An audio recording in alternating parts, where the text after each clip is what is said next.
பிஜேடா செடோஷா அவர்களுடைய ஹஸ்பண்ட் பெரிண்டோகு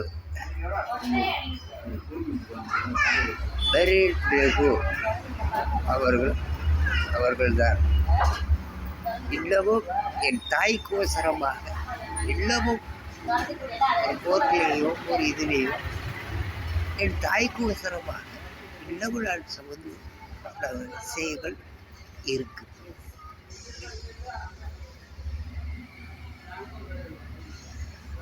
கண்டிப்பாக வாழ்க்கையில் எங்கேயோ நாங்கள்லாம் வாழ்கிற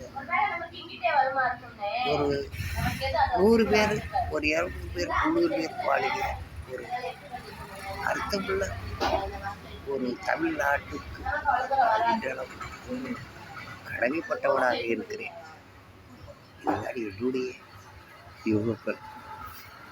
கடின உழைப்பும் கடினமான சிந்தனையும் கடினமான அறிவுகளையும் மனதில் வளர்த்து கொண்டு இந்த செயலே பார்க்கவில்லை. நான் அப்படிப்பட்ட நான் இன்றையளவும் கடின உழைப்பு சிறு வயது கொண்டே கடின உழைப்பு